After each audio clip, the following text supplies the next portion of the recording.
All right, let's go to something that we're going from professional sports to high school sports. We don't usually make this turn. But guys, today is a very big day in the state of Ohio when it comes to Ohio high school athletes being able to monetize their name, image, and likeness. It's known as the NIL. Of course, college football now has had it for the last year. There are a lot of folks that believe it was a disaster at the collegiate level. In fact, it seems like every day another coach is coming out against it. Recently, Deion Sanders said this is a huge problem moving forward. They just say it's the wild, wild west, and there needs to be parameters. At the end of yesterday, voting for a 2-week period was open to all Ohio High School Athletic Association principals. I think that's 817. They need 409 to ratify this. It's expected to pass. If it passes, guys, it goes into effect today. It goes into effect immediately, and that means any high school athlete in the state of Ohio can monetize their name, image, or likeness. Right. What are your overall thoughts on this, just to start? I hope they don't screw this up like they did in college, right? The NCAA, now they're like, guys, by the way, how ironic is it that Deion Sanders, who monetized everything his whole career, is complaining about this? It's ridiculous. But just like with college players, if somebody is willing to pay you and you're a high school athlete, you should be able to get the money. There should be no restrictions on that. And if the Ohio High School Association doesn't get behind that now, it's gonna pass anyway in the courts, just like it did with college. Yeah. So they need to get ahead of it like college did not. Hopefully they'll do the right thing and vote yes. Brad, what do you think of this? Well, I'm like this. There has to be rules and parameters to everything. That's why you got to vote yes, so you have those. You cannot go wild, wild west out here, right? And I'm a guy that's a capitalistic guy, right? But there has to be some rules in play. The NIL is basically like the transfer portal. I mean, this is just some foolishness created by the NCAA and the fallout from that, right? So it all comes out of basically this, right? There's a tremendous amount of money being made out here, right, at the college level, right? And some of it should trickle down to the high school kids because some of them can't be monetized. I can tell 97% of those kids not going to see a dime, right? Actually, it's expected that less than 1% see a dime. In college, it's less than 2%. Now, LeBron James came around in high school. Yeah, he was seeing okay. There shouldn't be any restrictions. So you have to account for that person, right? But you cannot let this thing run around here rampant without any rules at all because, again, I would just keep saying, nobody shows anybody the books. How much are you actually making here? Because I want to know. I'm Ohio State. How much you making over here, Ohio State? Michigan, how much you making? ND, how much you making? All right. And then let's take that number, compare it to the scholarship number, right? And you'll see a huge chasm out here, right? And so the workforce is getting what? So now they create these little runoff programs, NIL, you don't like it, transfer portal, go here, right? This is trying to even the score for the kids as much as possible. It's almost like in trying to solve one problem, because there was a problem. I mean, there was no question there was a problem. We saw a lot of those with Ohio State football players, guys that just paid too steep of a price for trading a ring or getting a tattoo. It was just unbelievable. So there was a problem, but in reading some of the different complaints from the college coaches, they've just fixed one problem but added 3 new ones to the mix. See, my perspective is, if you don't have any infrastructure, right? Coaches think that the only thing they do is coach. That's not what you're supposed to do. Coaches are mentors to young people.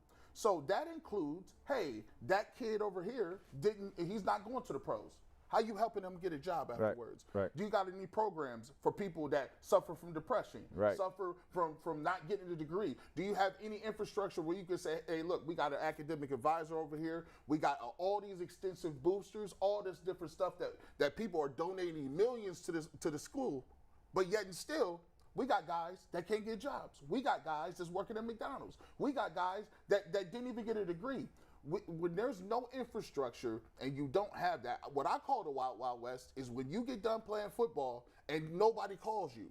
You can't get a coach on the line. That's the Wild West, and you got to go out here and put you trying to find resumes, you trying to get references, and all you do is like, hey, I took the classes they told me to take. Yeah. I took gym classes, and they're like, well, they're cutting gym classes. Yeah. When the last time? So my thing is this.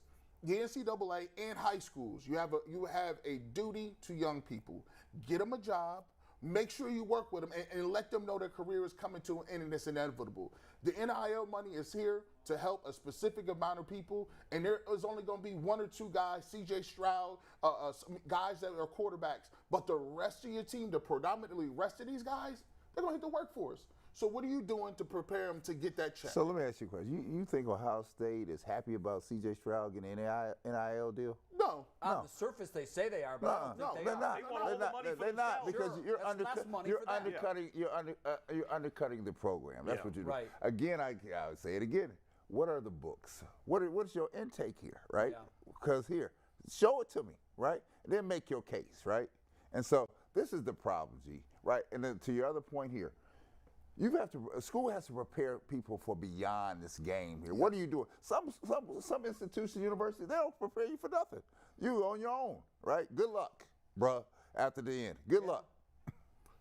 But part of the one concern about the Wild West, if you call it, for NIL, college and high school that I'm concerned about for the players is them getting, because they're 18, 19 years old, all of a sudden maybe some of these guys have an opportunity to make some real money. Mm-hmm. And then there's some shady characters out there. Hey, I'll get you this gig, but you got to sign this contract. All of a sudden, this guy who could monetize his own name, now he's paying 80% to this guy because he didn't know any better. Well, that's part of the concern at the collegiate level. Because there's no oversight board, the coaches are saying they're seeing players signing deals that, they're making money, but there are other people making more money off their name, image, and likeness, and that should never happen. Because the people making the money are making the money. They're not looking out for the kid, right? They don't have the guardrails. They don't have the guardrails in place. They don't have the guardrails in place to keep the shady dude from coming into the scene, right? And so you're on your own. Do you know the best way to teach people how to manage money? Give them money. It starts with your parents giving you an allowance. So you're not worried about the shady characters. They got to deal with themselves. Well, no. The university needs to put someone in place to say any deal you get, bring it to us. Okay, that's university. They can do that. They have the resources. What about high school? Yeah, bring them to us. What about these small high schools that might not have resources? They got guidance counselors, don't they? Some do, some don't. Guidance. This is my thing. This is why you're on a slippery slope. That's why you're on a slippery slope. But the answer is not to allow the opposite. You go to a high school place like a big high school town like Steubenville, Ohio, the Big Red, right? Mm-hmm. Some of them players down there are going to, because they have a big following there. Yes. Right? So you can see NIL, you can see the whole NIL deal. And I'm not singling out Steubenville. I only was singling out because Warrensville went down there and got killed one day when I was in high school. No, they have a legitimate football program with money behind it. Right, yes. So does Massillon has the same thing. There are a lot of programs in the state that have that. Yeah. My thing is, and this will give us an opportunity to tease tomorrow's show a little bit, Maurice Claret, who is really almost the poster child for how your life can go completely off the rails if you tried to monetize your name, image, and likeness in a previous life. Back in the old days of the NCAA when you couldn't do that. His life, unfortunately for him, spiraled out of control. He left Ohio State after the year because he couldn't come back and play there. He sued the NFL for early admittance, won. It was overturned at the appellate level. So he had to sit around for 2 years and wait for his opportunity to go pro. But in the meantime, his life took a drastic turn south. He's going to be here tomorrow. He's going to talk about some of these pitfalls. Yep. He's a very thoughtful guy. I think he's going to have some interesting insight on how maybe we best make this work. Because, again, we're only talking about probably in Ohio, maybe 50 to 100 guys, maybe more. College football stars that are already signed to go to Ohio State, Big Ten programs, and then your blue chip Big Ten or NCAA basketball players. Those are the guys that right now they're thinking are going to really be able to monetize this, some of them to six-figure deals in high school. Currently, 9 states have it. 11 have proposals on the books. So we could have very shortly 20 states of the 50 that have it. But to your point, Adam, it's coming. It will likely get support of the courts. So it's best that you put some rules in place. Get ahead of it. And get the guidelines and the structure there so you don't have the problems at the high school level like they're having collegiately. Because the one thing that's interesting about the opposition to this collegiately, you've got many of the blue blood program coaches are saying they hate it. And now you've got a guy, Deion Sanders, who's at Jackson State. Mm-hmm. You'd think that he would be all for this. He is not. He says the Big Ten or the NCAA has a mammoth problem coming its way with the NIL. So they better figure out a way to fix it.